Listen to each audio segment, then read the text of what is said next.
weeks away from what could be a tightening of 5% in the US GDP. We already saw nearly a month of fruitless discussions.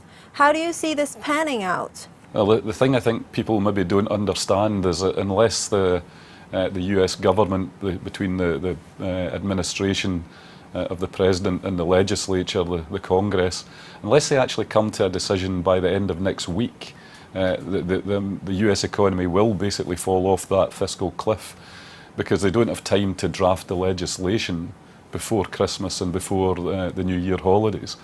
So we need to get there pretty quickly. At the moment, I don't see any reason for either side to agree on anything, because if they fall over the fiscal cliff, then taxes will go up and spending will come down. And after that point, it will give Congress a much easier route to a compromise somewhere down the line, because Republicans will be able to claim a victory in lowering taxes after they've gone up. And Democrats will be able to claim a victory in raising spending after it's gone down. So I think we probably are headed over the fiscal cliff in America, and with it will come a pretty negative reaction in markets. What is your 2013 outlook for the Eurozone crisis? Is the worst yet to come? Oh, the worst is still to come in Europe. The adjustment process has barely begun there.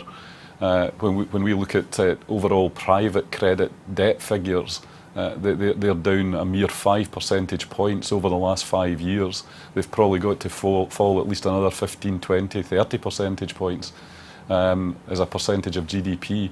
That's ahead of us for the next 5 to 10 years. The European problems are not going away, they didn't go away in 2012. They're certainly not going away in 2013. If anything, Europe is decelerating into 2013.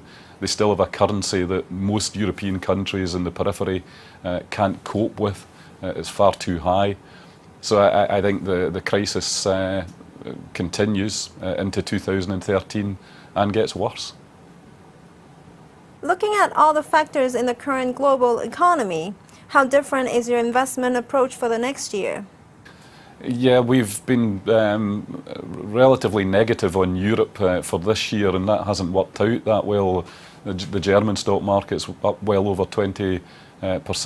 That makes no sense in terms of the economic fundamentals. So we would tend to be very short equities in Europe. We'd be short equities in North Asia, places like Korea, Taiwan and China still, and we'd be long equities in Southeast Asia, the ASEAN countries in particular. We're pretty neutral on India, given that it's run so far over the course of the last 12 months, and I think a lot of good news is priced in that might not be forthcoming. But relative to fixed income and gold, well, we're always long gold. As long as we have people like Bernanke printing the amount of US dollar bills that he does every day, you've got to be long hard assets. So gold, energy, agriculturals, real estate, we'd be long all of those physical assets.